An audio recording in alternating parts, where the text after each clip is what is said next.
বলেছিলাম যে খুতবার বিষয়ে একটি বিষয় ধরলে এটা শেষ না করলে বোঝা যায় না।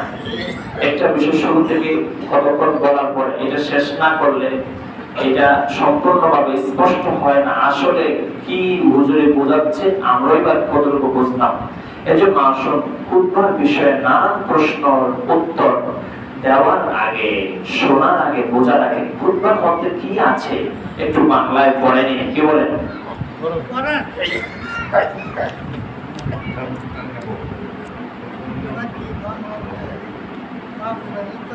হ্যাঁ,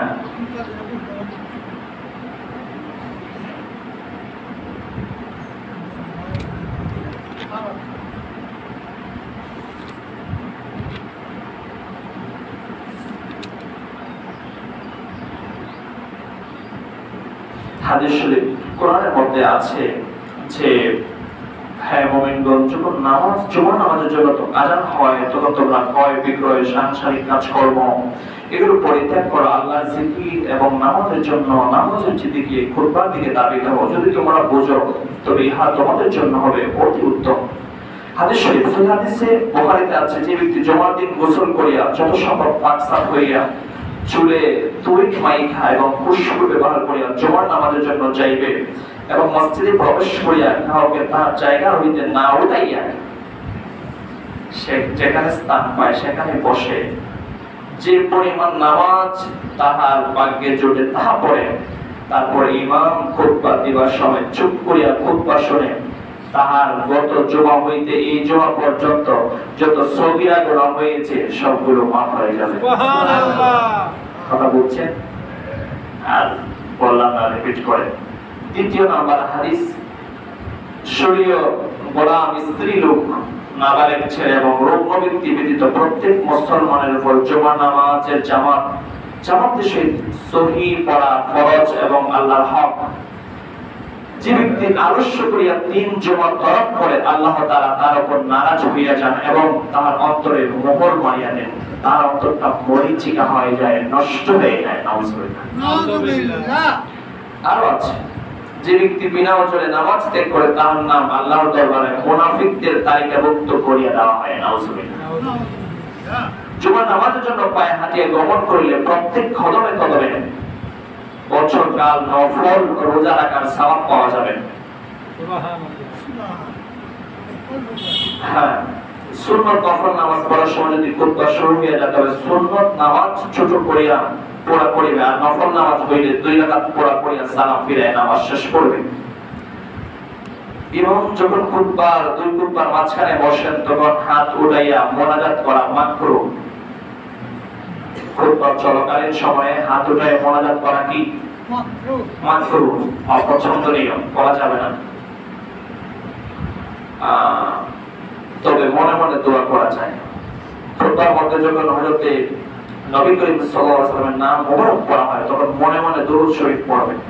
খুতবা দেখিয়া পড়া বা মুখস্থ পড়া উভয়ই জায়েজ আছে। খুতবা দেখিয়া পড়া এবং মুখস্থ পড়া উভয়ই কি জায়েজ, বৈধ, কোনো অসুবিধা নাই। আর আছে, যখন ইমাম খুতবার জন্য দাঁড়াবেন তখন হইতে খুতবা শেষ পর্যন্ত নামাজ পড়া এবং কথাবার্তা বলা মাকরুহ তাহরিমি। যখন থেকে খুতবা শুরু হবে তখন থেকে নামাজ পড়া, কোরআন তেলাওয়াত করা, জিকির আজকার করা সবকিছু কি হারাম। যদিও নামাজ পড়া সওয়াবের কাজ, যদিও কোরআন তেলাওয়াত ভালো কাজ, কিন্তু খুতবার সময় কথাও বলা যাবে না, নামাজও চলবে না। আরো মাসালা আছে। খুতবা শুরু হলে উপস্থিত সহকর্মী মনোযোগের সহিত খুতবা শ্রবণ করা এবং ওয়াজিব যে কাজ বা কথায় খুতবা শোনার ব্যাঘাত হয় তাহা মাকরুহ তাহরিম। এরূপ খুতবার সময় পানাহার করা, কথাবার্তা বলা, হাঁটা, সালাম করা, সালামের জবাব দেওয়া, তাসবিহ পড়া, মাসআলা বলা ইত্যাদি কাজ নামাজের মধ্যে যেমন হারাম খুতবার মধ্যেও হারাম। অবশ্যই ইমামকে নেক কাজের আদেশ এবং বদ কাজের নিষেধ করে দেওয়া মাসআলা বলতে পারেন, এটা ইমামের জন্য প্রযোজ্য। অবশ্যই ইমাম নেক কাজের আদেশ এবং বদ কাজের নিষেধ করে দেওয়া মাসআলা বলতে পারেন। কে? ইমাম। ইমামের জন্য আলাদা। হযরত আলী রাদিয়াল্লাহু বলেছেন, জুমার খুতবা পড়ার সময় যদি কেউ কাউকে বলে যে তুমি চুপ থাকো, কথা বলিও না, তবে যে ব্যক্তি চুপ থাকো বলিল সে ব্যক্তিও গুনাহগার হইল। খুতবার সময় যদি একজন কথা বলতেছে, আপনি যদি বলেন চুপ থাকো, তাহলে আপনারও গুনাহ হবে, এটা বলা যাবে না। জুমার নামাজের এইরূপ করলে জুমার নামাজের সওয়াব হইতে মাহরুম রইল। হযরত আলী রাদিয়াল্লাহু আনহু বলেন, যে ব্যক্তি রাসূল করিম সাল্লাল্লাহু আলাইহি ওয়াসাল্লামকে এইরূপ বলিতে শুনিয়াছে যা উপরে বর্ণিত হইল, তাহলে যে খুতবার সময় কথা বলা যাবে না, খুতবার সময় কথা বলা যাবে না, খুতবার সময় কোনো কথা বলা যাবে না। এই যে খুতবাটা আছে না, এই খুতবাটার মধ্যে খুতবা খুবই কম। আপনারা লক্ষ্য করেছেন কি আমি জানি না, যে এই খুতবার মধ্যে প্রতি মাসে যদি 5টা শুক্রবার হয়, তাহলে স্বাভাবিকভাবে 5-12 কত হয়, 60 হয়। কিন্তু সব মাসে তো আর 5টা শুক্রবার পাওয়া যায় না। 7 থেকে 7, 2 7 14, 3 7 21, 4 7 28, এমনিতে স্বাভাবিকভাবে বেশিরভাগ 4টা পড়ে। হিসাবে থাকতো 60টা খুতবা প্রতি মাসের জন্য। 5টা করে যদি হয় 12 মাসে কয়টা হয়, 60টা। এটা স্বাভাবিকভাবে থাকতো 60টা খুতবা। আর অতিরিক্ত থাকতো আরো কতগুলি খুতবা, বিবাহের খুতবা, ইস্তেখারার খুতবা, ঈদুল ফিতরের খুতবা, ঈদুল আজহার খুতবা, এভাবে মিলায়া প্রায় 65-67টা খুতবা থাকার দরকার। কিন্তু এটার মধ্যে তা নাই।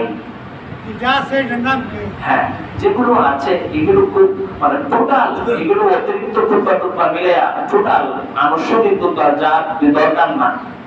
ওই বিভিন্ন পেশাবের খুতবা, বিভিন্ন যে মাযহাবের যে ইমাম আছে ওনার খুতবা, এগুলো মিলায়া টিলায়া অন্য মাস ছাড়া মিলায়া টিলায়া 60টা আছে। যেমন হযরত শাহ ওলিউল্লাহ মুহাম্মদ দেহলভী, এইগুলো, এরপরে আরো হযরত ইসমাইল শহীদ, এইভাবে করে বিভিন্ন পেশাবের খুতবা মিলায়া টিলায়া, যেগুলো আসলে পড়া হয় না সারা বছরে, দরকার হয় না, এগুলো আপনারা লক্ষ্য করেছেন যে একই খুতবা হুজুরে বারবার পড়ি এটার থেকে। কিন্তু কেন আরজের খুতবা নাই? আরজের খুতবা নাই, কিন্তু আরেকটা কিতাব আছে, সেটা হচ্ছে অত্যন্ত চমৎকার এই খুতবাটা। ওনার এটার লেখক হচ্ছে মুফতি মোহাম্মদ গোলাম মোস্তফা শাহ। তিনি একটি বড় কামিল মাদ্রাসার মুহাদ্দিস এবং মুফাসসির, সেটা হচ্ছে চট্টগ্রাম, কুমিল্লা, এবং উনি একটি দরবারও চালান। বিশাল অত্যন্ত জ্ঞান গর্ব আলোচনা এটার মধ্যে। এই খুতবার মধ্যে যা আছে এই খুতবার মধ্যে তা আছে, কিন্তু এই খুতবার মধ্যে যা আছে ওইটার মধ্যে তা নাই।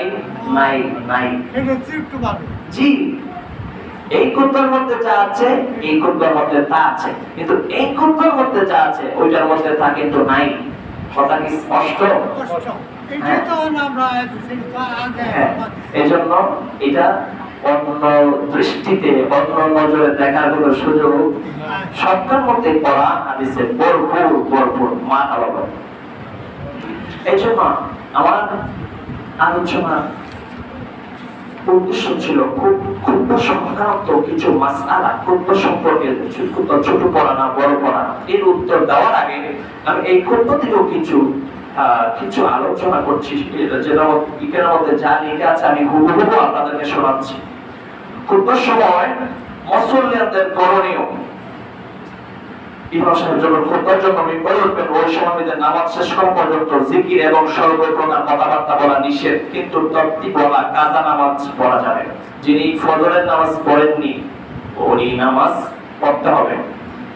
আর সুন্নত বা নফল নামাজরত ব্যক্তিকে তাড়াতাড়ি নামাজ শেষ করে ফেলতে হবে।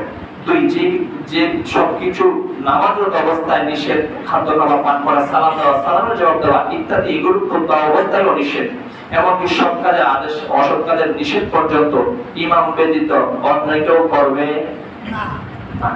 এখন দুঃখের বিষয় হইল ইমাম সাহেব তো তাই ফাতরামূলক ব্যথা করে আছে কিনা? হ্যাঁ, এটা ইমাম সাহেব উপস্থিত থাকতে সৎ কাজের আদেশ, অসৎ কাজের নিষেধ করা নিষেধ, এটা খুতবার কথা। ইমাম সাহেব যখন খুতবা পাঠ করবেন তখন সকল উপস্থিত ব্যক্তির জন্য খুতবা শ্রবণ করা এবং চুপ থাকা ওয়াজিব। যারা ইমাম সাহেবের হইতে দূরে থাকার কারণে খুতবার আওয়াজ শুনতে পান না, তাদের জন্য চুপ থাকা উচিত। যদি কাউকে খারাপ কাজ করতে দেখা যায় তখন হাত বা মাথার ইশারায় বাধা দিবে, কিন্তু মুখে বলা না জায়েজ। হ্যাঁ, হাতের ইশারায় একজন অন্যায় কাজ করছে সেটাকে না করতে পারেন ইশারায়।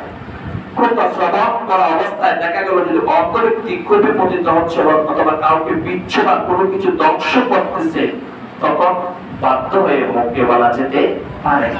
তাহলে বুঝলেন তো, এই খুতবার মধ্যে যা আছে এটার মধ্যে তা আছে, এটার মধ্যে যা আছে এটার মধ্যে তা একটু ব্যতিক্রম না। একটু বিপদে পড়ে যাচ্ছে, একটা সাপ মনে করেন বাহির থেকে ঢুকে গেল মসজিদে, বিষাক্ত সাপ। এখন আপনি হুজুরের আদেশ হচ্ছে যে খুতবার সময় কথা বলা যায় না, যদি কিছু বলতে হয় তাহলে হাতে ইশারা করতে হয়, কিন্তু এদিকে বিষাক্ত সাপ, কেউ যদি কামড় দেয় মারাও যেতে পারে, অনেক ক্ষতি হতে পারে। আপনি কি করবেন? তখন আপনি মুখ দিয়ে বলবেন সর্বনাশ, সাপ আসতেছে, সতর্ক করবেন, সতর্ক হবেন এবং তাড়িয়ে দিবেন। এই হচ্ছে মাসআলা। আসুন এরপর হচ্ছে খুতবায় মুসলমানদের জন্য দোয়া করলে শ্রোতাগণ হাত উঠিয়ে আমিন বলা নিষেধ, যদি পরে গুনাহগার হবে। খুতবায় দুরূদ শরীফ পাঠকালে খতিব ডানে বামে মুখ করা বিদআত। খুতবায় খতিব রাসূলুল্লাহ সাল্লাল্লাহু